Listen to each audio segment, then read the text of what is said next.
Alright, so here we are, FXXK exclusive Porsche test track. It's a great farming race. If you're going to do it, you need to be in tilt B, and you need all your assists off. You won't be able to do it if you're running with assists on. You can see I hired the manager and the agent, so this will be doubled. Sometimes hold up just a little bit to let them get in front before I do it. And we're off. Off track, doesn't really matter. This should be an interesting video because I guess it's the first one that I'm going to post. You saw me go off track there. It doesn't really matter. It's actually part of what you have to do in order to run big miles on this race. Doesn't really matter if you wreck. First couple laps, I usually do like this and actually stay on the track there. And I passed him and it went to 89. It would have done that anyway.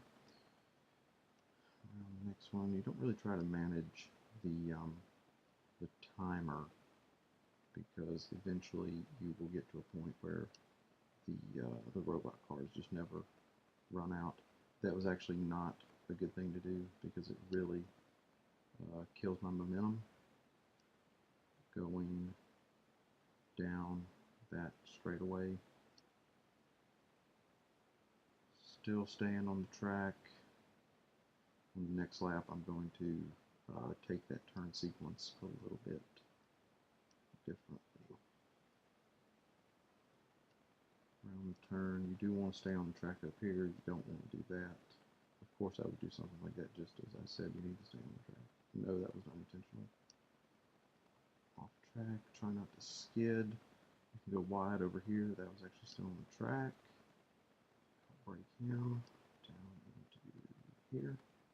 Saw it flash up in red. Now there's a big gap between the bots, so dive it across the turn. And you probably noticed I turned the screen brightness up. This morning or evening or whatever light condition they call this is just it's not very good for the eyes, so you can't really see, so I always turn the brightness up. I actually have this car painted white, not red, even though red is my favorite color, because the white car is easier to see in this race, and this race is pretty much the only race that I run in this car anymore. It's not a bad car, it just, the game has progressed, so since it's fully upgraded to be an exclusive series, I've finished, all the races that you can do in it. I guess I could go do something in online multiplayer or something if I saw it there, but I really don't mess with online multiplayer. It's pretty much a waste of time. Just a bunch of hackers, bunch of cheaters who, just do whatever it is that that they do. They go in there and they just ruin it for good players. So now I'm in second place. As you can see, first place is nowhere to be found.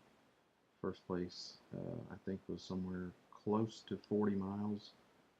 For anybody not in like America or Britain who uses kilometers, I'm not actually sure how that computes out. I may actually change it mid-race here so that you can see how many that I'm working on, so you can get a baseline for what I'm doing.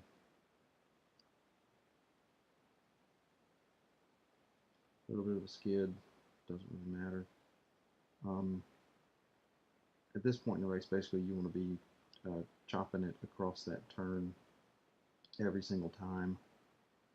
There's a handful of other races where this same method will work. The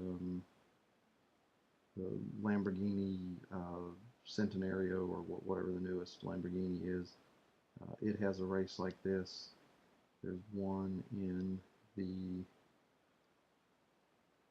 Porsche 918 RSR in the exclusive series that you can run like that. That'll end up, you know, never ending like this one will be. But those races pay half of what this one does, which I guess is not a bad deal because it only costs about 300 gold to upgrade the Porsche, whereas this one it's something astronomical. It's 1,500 gold or something.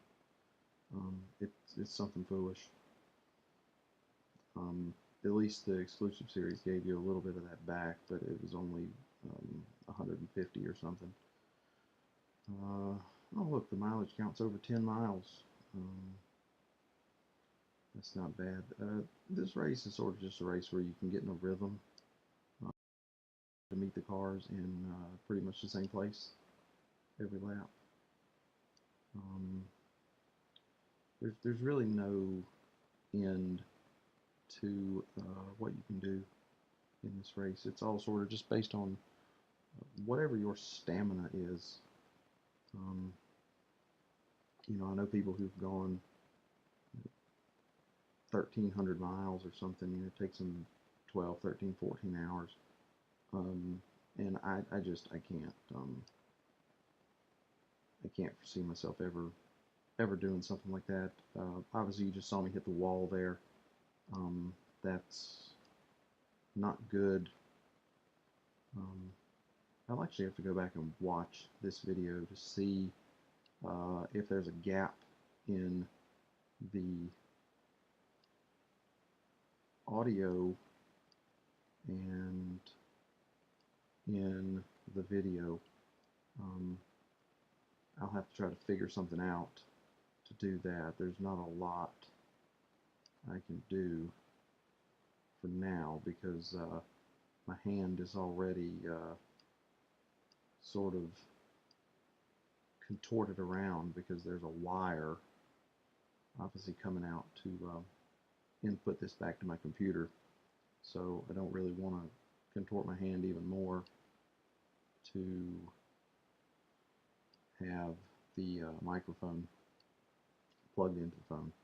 So if there's a bit of a delay, then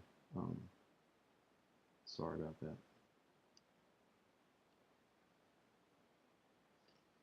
Maxed out the clock again.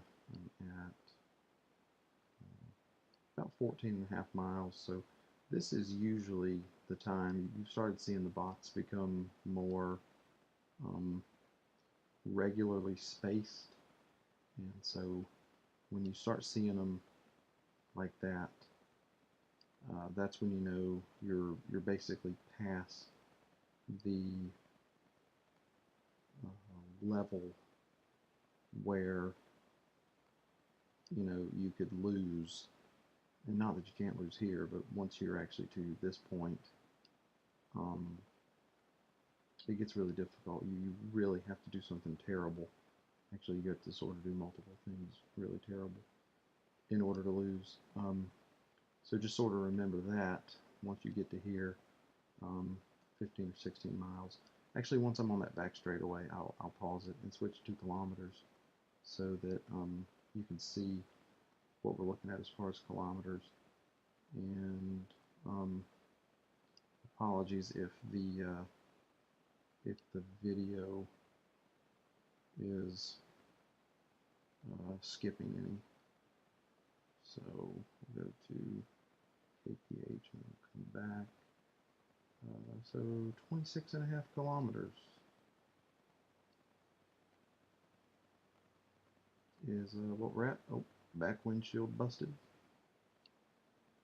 Right across the grass. And here we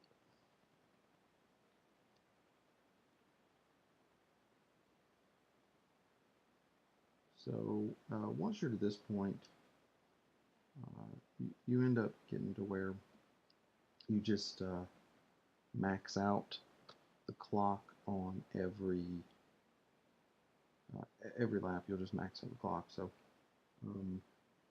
what I'm going to do is I'm actually going to end this one and then come back for maybe the last 4 or 5 minutes of this one, and then by that time it'll be after midnight here, and I'll have the new daily bonus, and then I'll run another race.